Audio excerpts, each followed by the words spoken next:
now. I'm experimenting with it. I want to see what it feels like compared to YouTube live streaming. And hopefully you guys are going to join me on here, and we're going to be able to go through some past paper questions by topic. So I'm going to link that. I'm going to link that on YouTube live stream as well as YouNow, and I'm going to add the first link for the paper itself. I'm going to add the past paper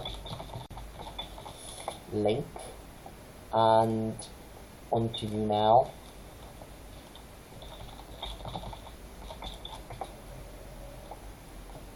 Actually, on YouTube, I'm just going to say come on YouNow.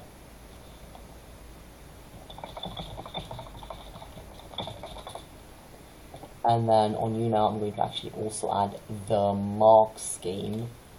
I'm only going to add the mark scheme once, and then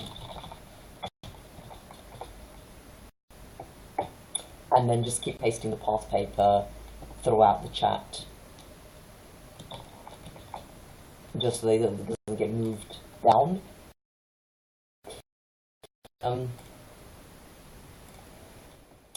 So yeah, without further ado, let's do this. There's not that many questions to go through. It will take a while, and just minimize this.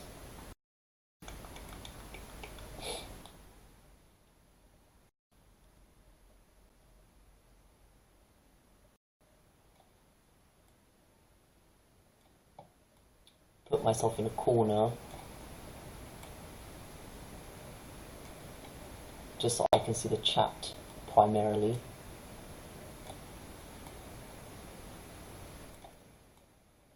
And the paper itself. Right.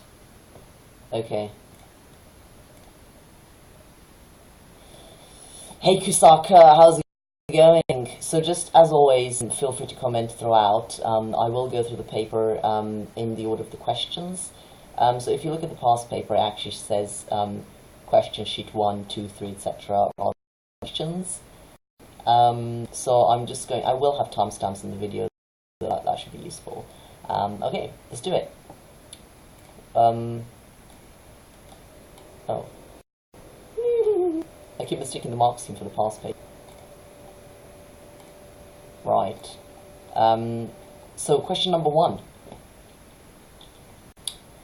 Diagram A below shows the different phases during the cell cycle of a eukaryotic cell.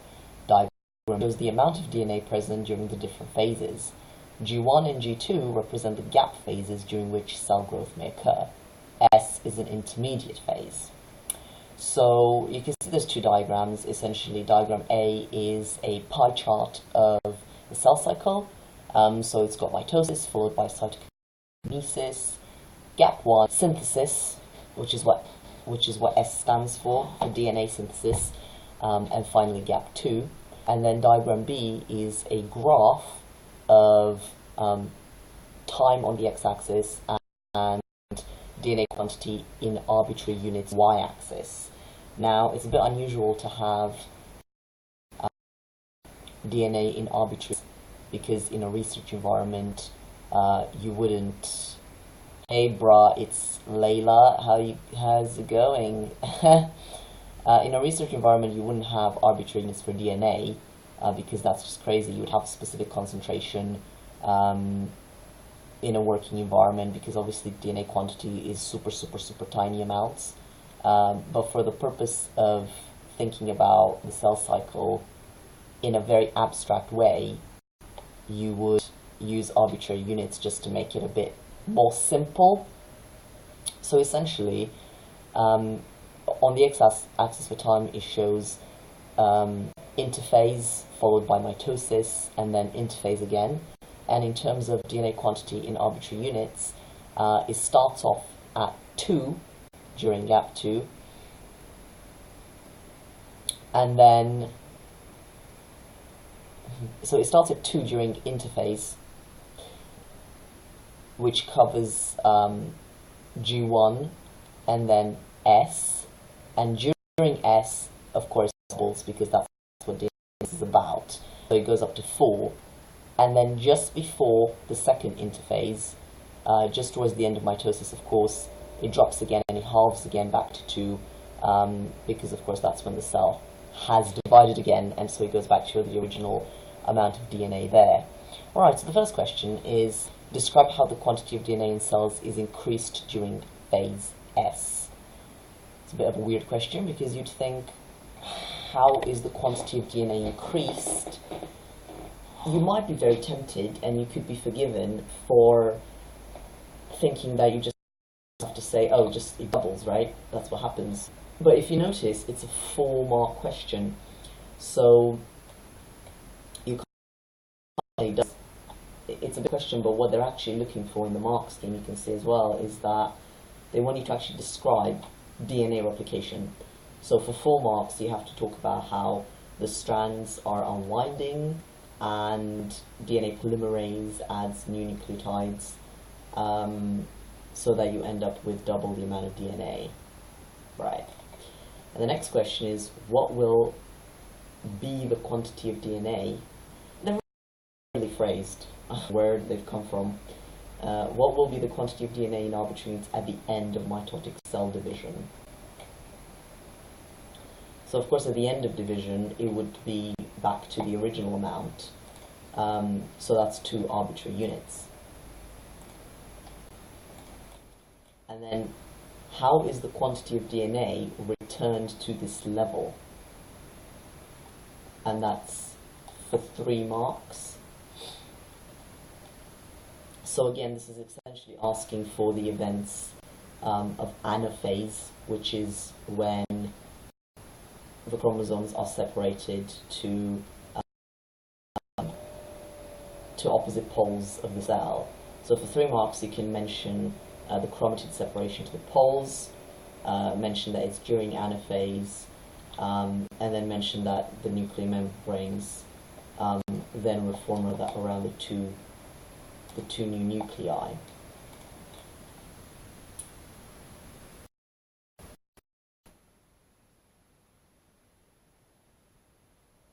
And then it asks again, what would be the quantity of DNA in arbitrary units at the end of a meiotic division? So you could be forgiven for thinking that's exactly the same question. Hey Sabrina, what's up? But it's actually a different question, because it's not mentioning the mitotic division, it's mentioning the meiotic division. And of course, one of the main differences is that you actually halve the number of original chromosomes. So instead of these 2 arbitrary units that you have at the end of a mitotic division, here you would have 1 arbitrary unit. Okay, moving on to question sheet 2. This is a diagram, so you can see a diagram of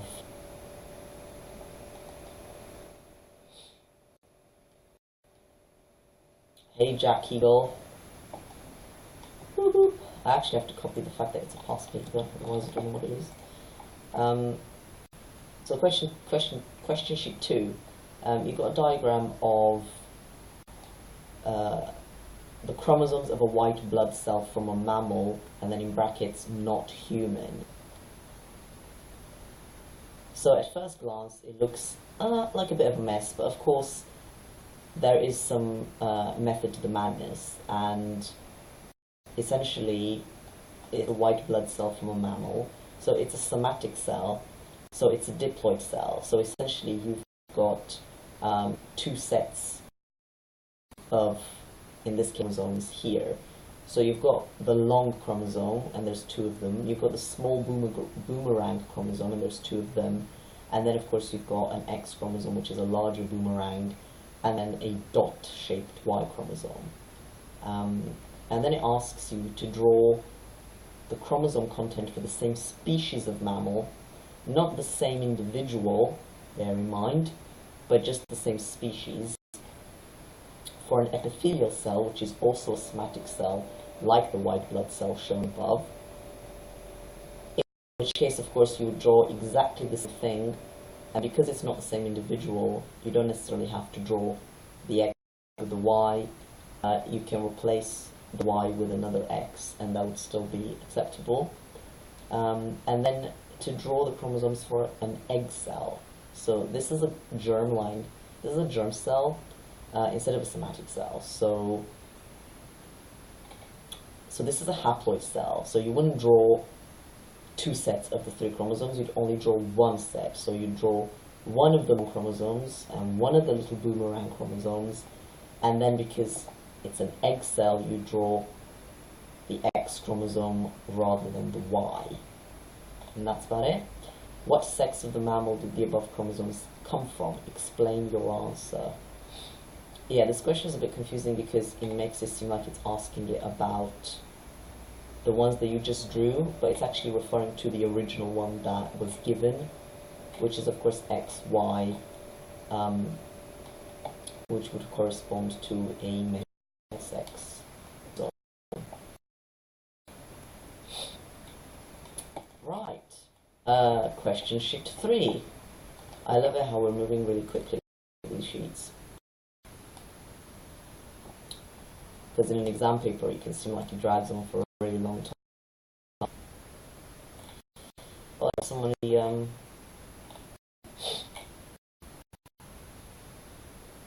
let me just link you now. There are some people on YouTube still.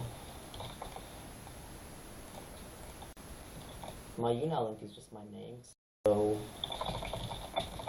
that should be easy enough, hopefully. Right, question sheet 3. There are 18 chromosomes in the somatic body cells of a cabbage. How many chromosomes would be in each of the following? Male nucleus in the pollen grain. So of course the pollen is a germ cell equivalent to a sperm cell in a mammal. So obviously it's going to be haploid, which is half of 18, which is 9. And then you've got a cell in anaphase of mitosis. So at the point of anaphase, asks a cell, so it's still one cell. At that point, of course, the number of chromosomes would have doubled because it's in mitosis before splitting. So that would be twice of 18, which is 36. And then a cell in anaphase 1 of meiosis. It's supposed to be a mitosis question, but of course, comparing mitosis and meiosis is an obvious thing to do. So it does kind of dabble in meiosis a little bit. So anaphase 1 of meiosis is the first anaphase. So it's still 36 chromosomes. And then anaphase 2 of meiosis is after the first splitting has already happened. So at that point you've got 18 left. And then a nucleus in telophase 2 of meiosis is essentially basically the end of meiosis. And the nucleus at that point, of course, has half the number of chromosomes initially from the original cell, which is 9.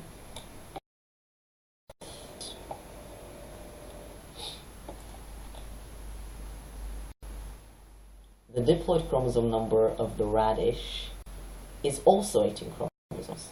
How many chromosomes would there be in a diploid nucleus of the hybrid offspring produced by crossing a cabbage with a radish? Show your working. Right, so in this context, when it says crossing, it refers to what essentially would be a sexual reproduction between a cabbage and a radish. So the germ cells of these plants would have a number of chromosomes, which is 9. And they would both have 9 because they both have a diploid number of 18. So if you cross them, that would be 9 plus 9, which is 18. So it would preserve the number of chromosomes of both the cabbage and the radish. And then it says, suggest why such a hybrid would be infertile. So, sometimes it's obvious that something would be infertile because it has an odd number of chromosomes that couldn't then split again, right? In this case, it's not a problem because they both have the same number of chromosomes. So there needs to be an alternative reason why this hybrid might still be infertile. And for 2 marks, the reasons given are that even though the number of chromosomes is fine, the actual chromosomes themselves might be different structurally, and prevent the tetrads, aka bivalents, forming during meiosis, and therefore preventing germ cells from being produced in this hybrid, right? So it's a bit more indirect.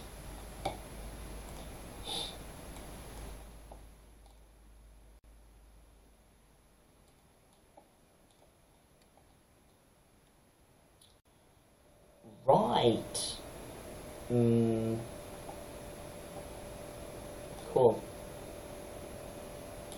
Moving on to question sheet 4. What type of cell division occurs in the following tissues? The apical meristem of a flowering plant,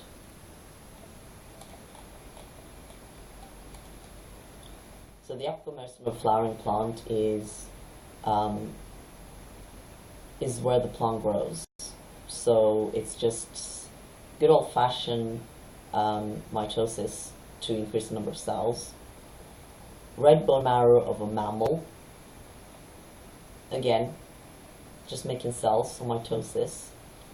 And then you've got a pollen sac in the anther of a flowering plant,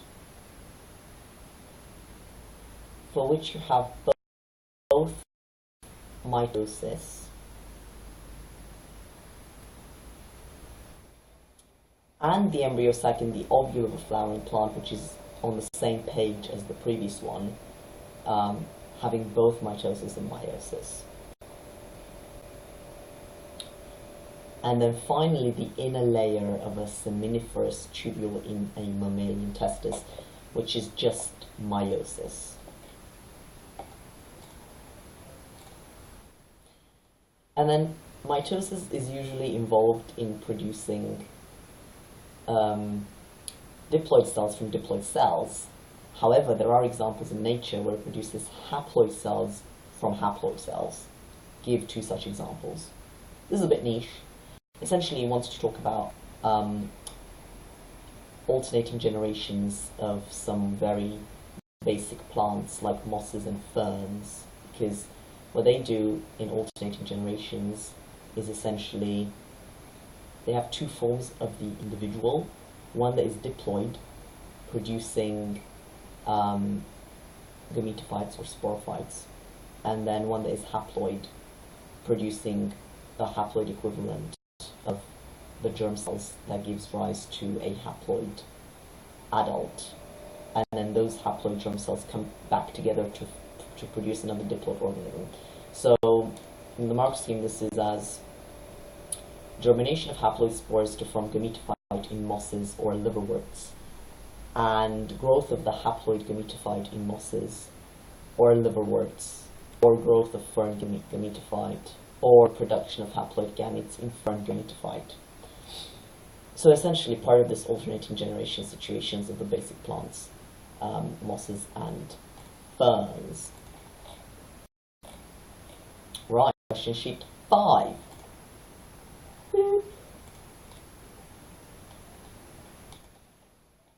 Although mitosis is a continuous process, for ease of reference, it is conventionally divided into the following stages: interphase, prophase, metaphase, anaphase, and telophase.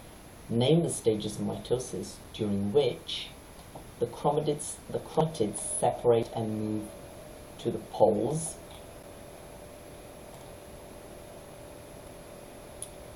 which is anaphase. This is kind of a straightforward, you just need to learn the stages basically. The nuclear membrane recytokinesis follows. So what precedes cytokinesis is the last stage of telophase. And then the chromosomes align on the equator of the spindle. Of course, the equator and the metaplate is during metaphase. The chromosomes become stainable and the spindle starts to form. Yes, this is prophase. So it's not. It doesn't give. Obviously, it doesn't give you the right order. But the chromosomes become stainable during prophase because they have condensed enough for that.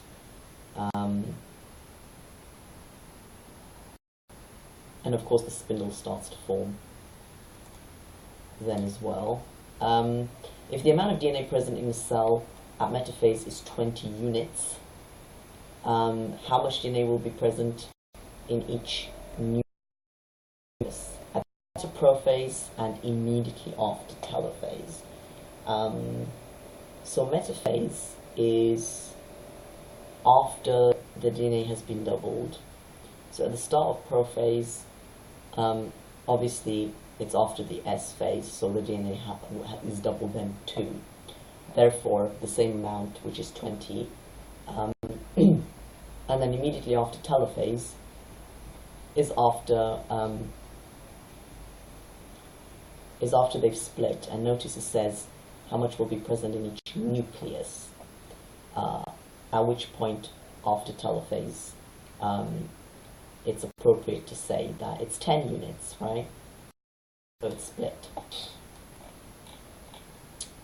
Question 6. The diagram shows the nucleus of a cell during this. Very simple diagram. So it has labeled 3 structures, A, B, and C. And it asks to identify structures A, B, and C. So A is a centrosome, which is at each pole, essentially guiding chromosomes to be split into what will become the 2 new cells. B is a chromatid, and C is a spindle. A chromosome. B is a chromosome. So A is a centrosome slash aster slash pole. B is a chromosome. C is the spindle. Name the stage in which each of the following processes takes place. Condensation of chromosomes, as previously mentioned, that allows staining, prophase, and movement of daughter chromosomes to the poles, anaphase. So metaphase is, they're in the middle, aligned, and then anaphase, they're moving towards the poles. Fairly easy to remember stages, these two. There are some stages that are not so straightforward, and then there are stages that are very easy to remember. And I think metaphase and anaphase are definitely very easy to remember. It's fairly easy to remember. Okay, so the substance colchicine can be used specifically to inhibit the formation of spindle fibers and so stop mitosis at a particular stage. At which stage would colchicine stop mitosis? So essentially, which stage is associated with the formation of the spindle fibers, which is metaphase. So metaphase is where the chromosomes are aligned at plate, and the spindle fibers are forming in preparation for anaphase, where they will contract over to the poles and pull the chromosomes into what will become each new cell. Name 2 precise locations where mitosis occurs in plants. So of course mitosis happens because growth is necessary. So basically at which point in which parts of a plant are growing, it's what it's asking. So for 2 marks you could say the root tip, the root or shoot tip, which is of course where it grows lengthways and widthways, and the vascular cambium,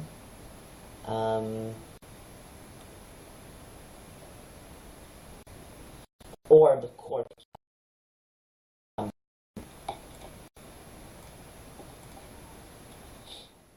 Question sheet 7. We're more than halfway there.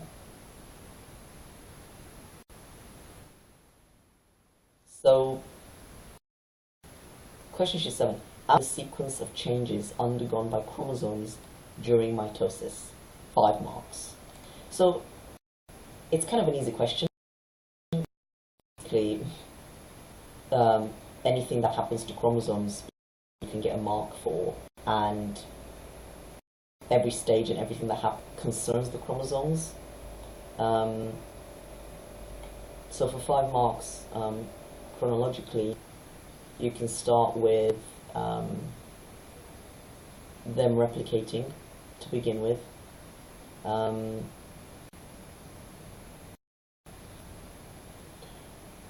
then this is a weird way of saying it, but it says DNA deposits on chromosomes, making them stainable, visible. DNA deposits on chromosomes. It's a weird way of saying it because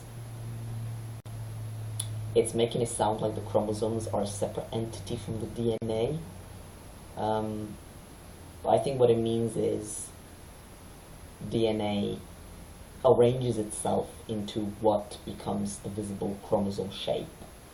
And then the chromosomes condense or become shorter / fatter.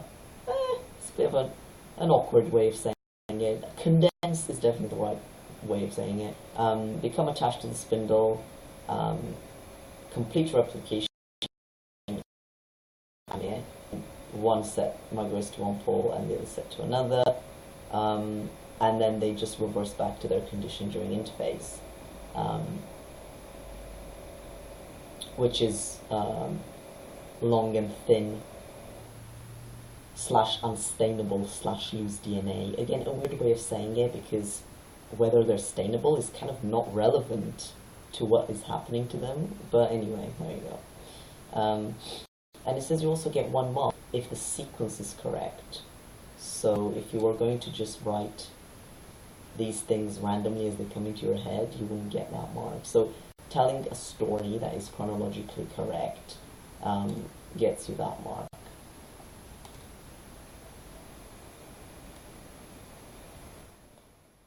I've got another diagram. The diagram shows a plant cell at a particular stage of mitosis. Now, bear in mind, usually information is not given if it's not relevant. So it says it's a plant cell, and the first thing you think of is, okay, it's a particular stage of mitosis. Obviously, you can see the nuclei have already formed, so it's a late stage of mitosis. But because it's a plant cell, you know that that little outside boundary is actually the cell wall, and you can see that that hasn't formed yet. So when it says identify the stage of mitosis shown, you're not going to say cytokinesis, obviously, you're going to say telophase. So, briefly describe the events of the next stage. Of course, this is cytokinesis, where you would say that the cell plate forms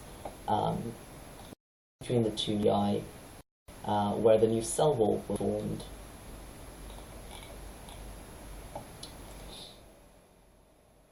Hey Bobba Job, how you doing?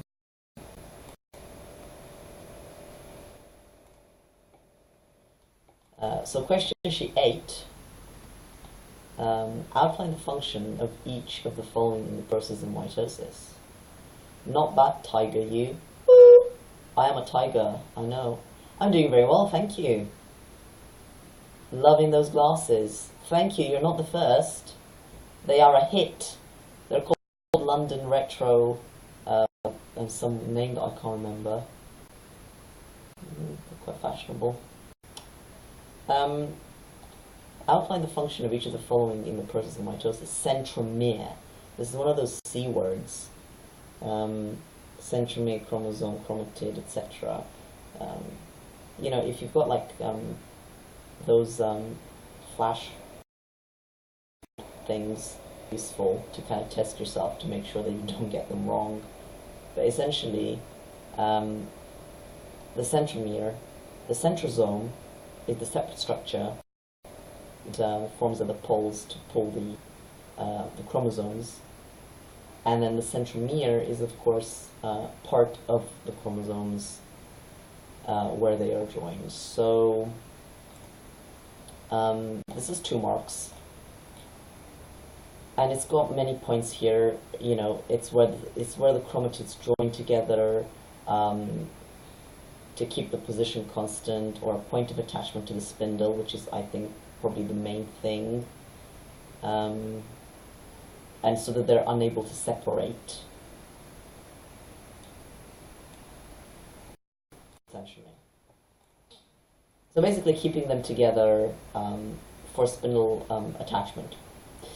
And of course spindle, you could mention that it's made of tubulin, which is the protein that it's made of, and of course the function is pretty obvious in drawing chromosomes to the respective poles. So yes, you could say they're composed of microtubules or tubulin, and then the fiber is shortened during anaphase to pull the sister chromatids apart. So that's 3 points for 2 marks. Any 2 of those would do.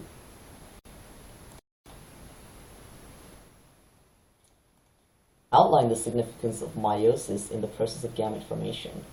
2 marks. This is pretty standard stuff. You know, one of the main differences with meiosis is that it halves the number of chromosomes, so that when the gametes come together, it then preserves the right number of chromosomes. And of course, there's many processes during meiosis that enhance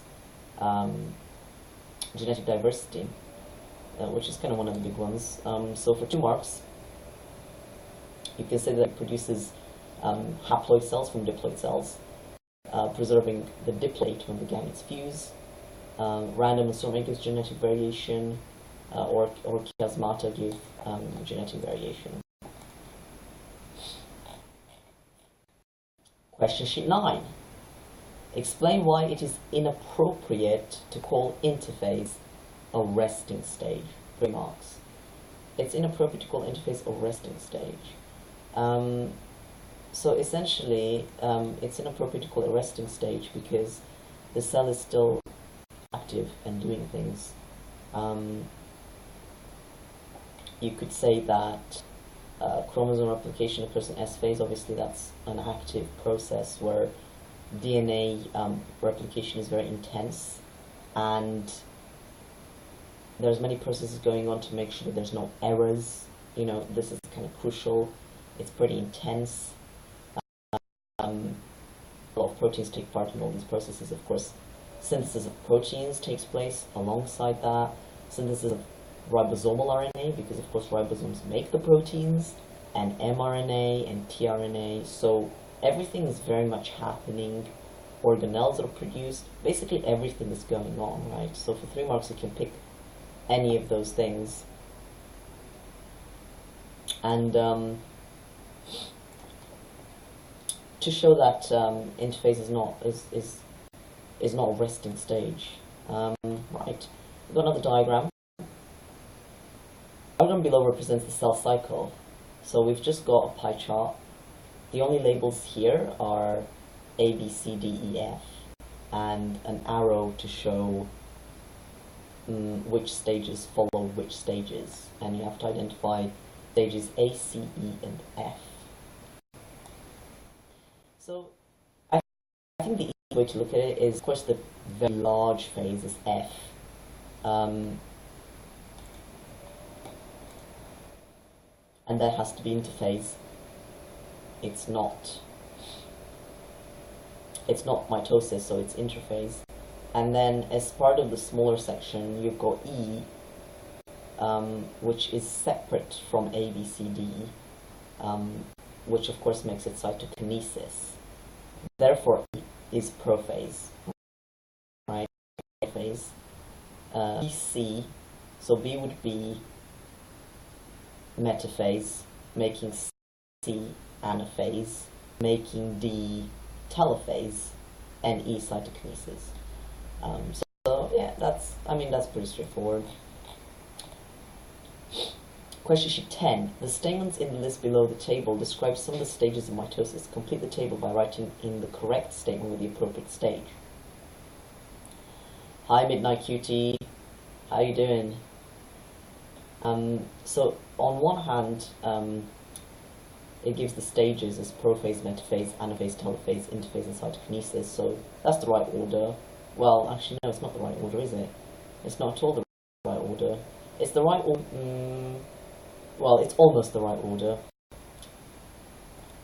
And it gives some statements that you have to arrange. I think with this type of question, what makes sense is to read all of the statements first, so that you know how they are relative to each other, because sometimes a statement can appear to be to fit one of the categories, and then you read another one and you realize that that's not quite accurate. To just kind of read everything first, so that you know what you're working with.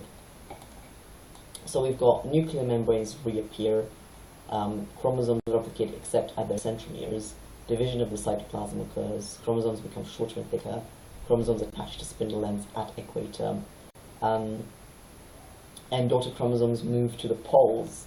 What are we talking about? We talked about biology, we talked about mitosis, which is how cells divide, is what we're talking about. Actually, the link is up here.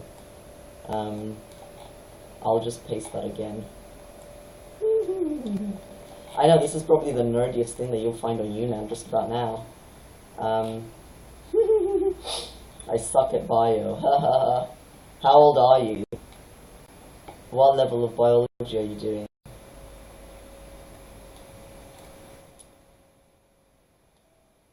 Yeah, biology can be hard. It can be. And then after reading the statements, what I would say is, I'm not, I dropped it. Well, you dropped it, but now you ended up in this chat that is about biology, so something about fate and everything, isn't it? How old am I? Guess. I had someone say that I was 19 earlier on, and they were wrong, so maybe you'll get it right.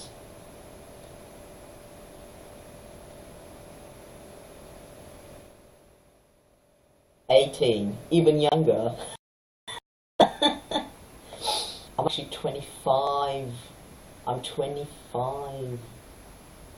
But I look so young. I was actually telling someone else how I look younger because I'm trans, and trans guys look much younger than their age. My doctor was actually trans, and he was 30-something, but he was actually 50-something. But I hope I'm not going to be as bad as that. So after reading all the statements, what I normally do is just go for the one that is really, really obvious. For example, you know, daughter. I wouldn't say daughter chromosomes. I'd say offspring chromosomes. Offspring sounds weird, but daughter sounds really cringe. I won't use that word.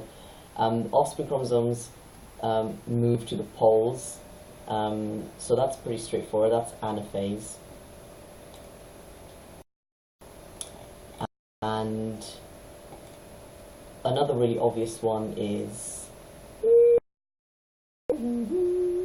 neurons reappear. So that's telophase. And then for prophase, you've got chromosomes becoming shorter and thicker, and then metaphase, the chromosomes attached to the spindle ends at the equator, which is the metaplate. And then for interphase, the chromosomes replicate except at their centromeres, and then cytokinesis is when the actually, where is it? I've lost it. The cytoplasm divides. Kind of a weird way of putting it. Guess how old I am? 15. I say 15. That's a tiny picture though. It's probably filmed as well, isn't it? So it's a bit hard to tell. 70. Okay, yeah. I blame the filter. It's a filter, isn't it? Oh hey, Urgent McHugh, how you doing? Glad to see you back for a bit more biology this time, eh? Oh man, this is legend. This is legend. This guy had a biology test. Are you in America somewhere? I'm assuming. And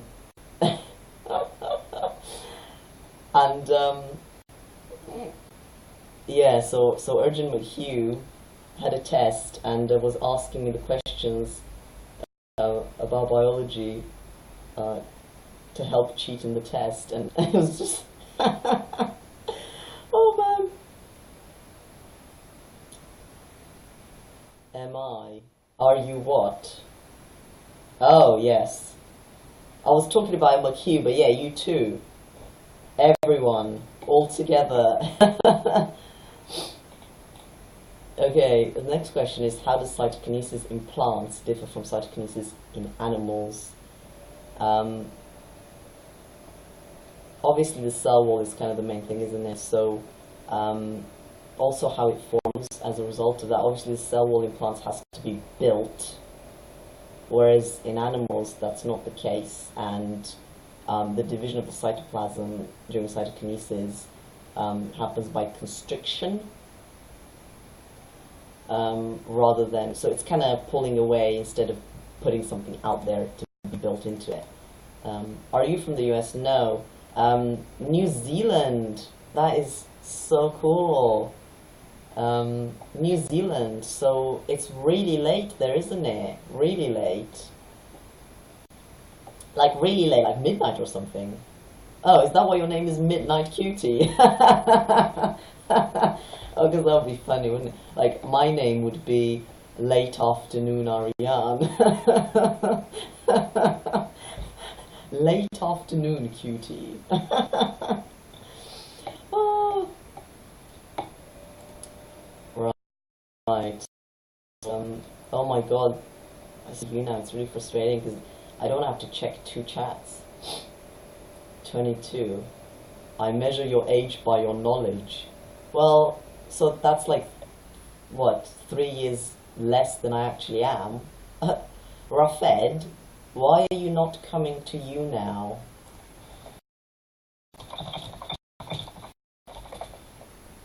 Because I'm not really checking YouTube, am I?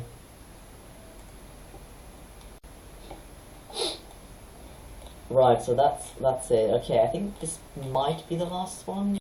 Yeah, it's the penultimate one. Question sheet 11.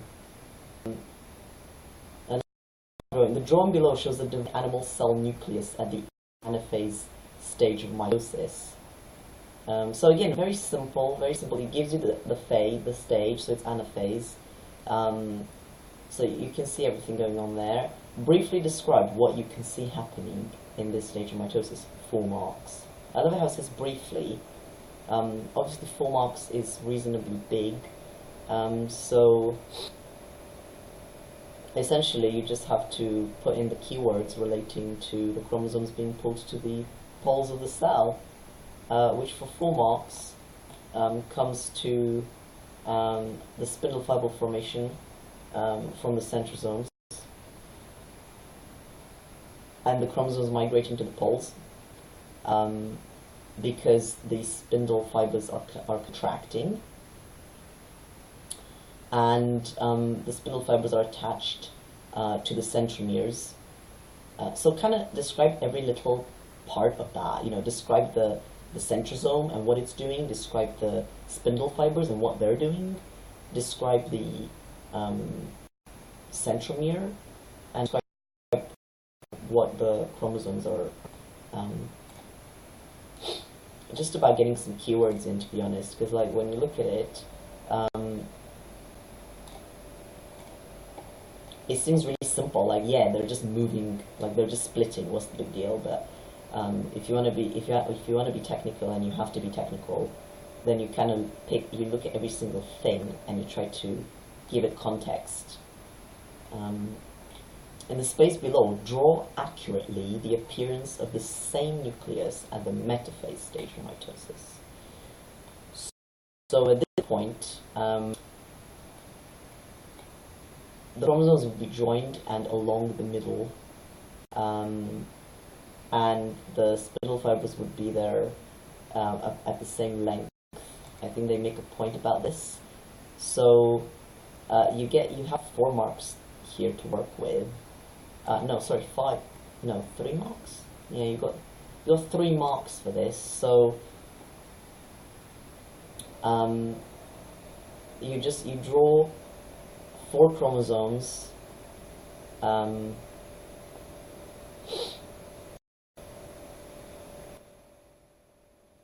that are attached to the spindles by their centromeres, and you just maintain the same positioning of the spindles as in the diagram given by them.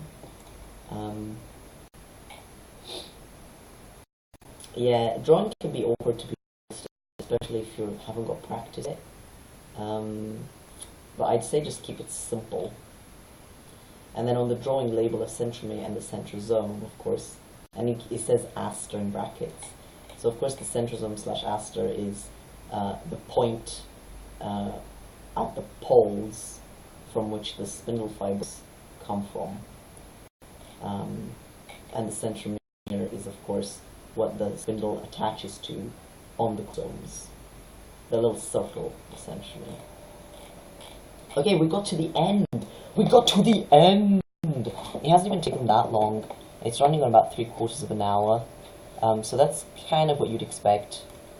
So far, pretty interesting. I think the audience on YouTube hasn't necessarily come to you now, and I understand that there's a bit of hesitation because, frankly, you know, I got notifications from other people on YouNow for a long time, and only now have I actually come onto it, and I actually did that time on my phone, and I just got addicted to it. I thought, you know what, this is fresh, this is interesting, this is new, so I wanted to experiment with it a little bit and see how it goes. But I have had sort of YouNow people rather than the YouTube people, just some kids who are not necessarily doing biology.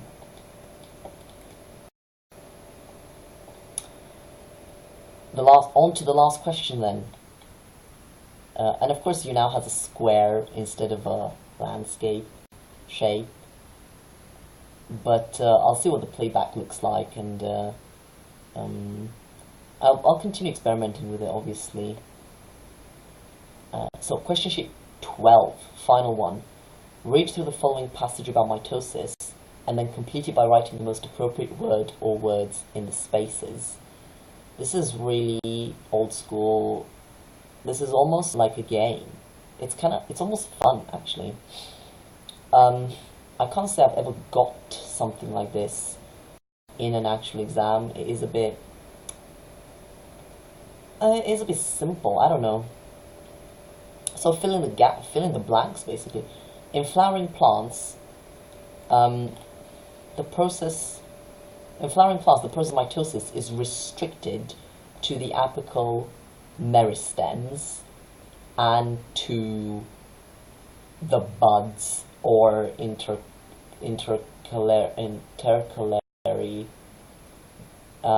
meristems. In growing mammals, mitosis can occur throughout the body. However, not all regions of the young mammal grow at the same rate, and this is called allometric growth. In the cell cycle, replication of DNA occurs in the S phase, after which there is a lag or gap phase called the G2 phase before actual mitosis starts.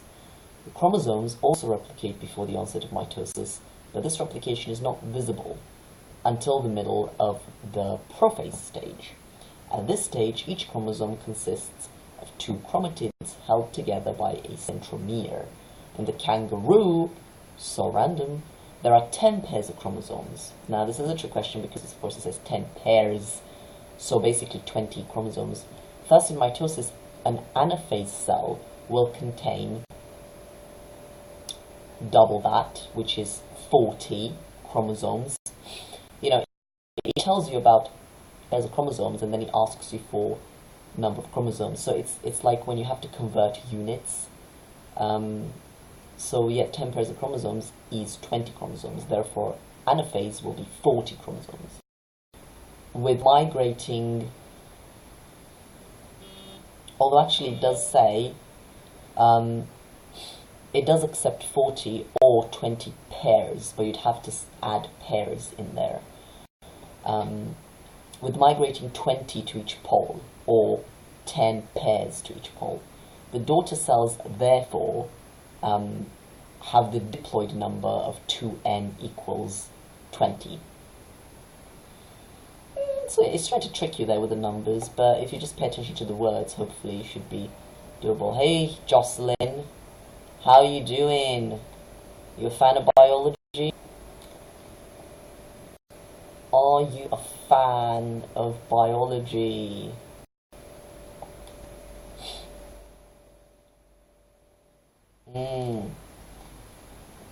Let me just paste in the paper again, hopefully it's here.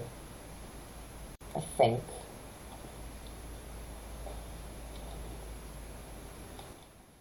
Vegan now. Hey vegan, how are you?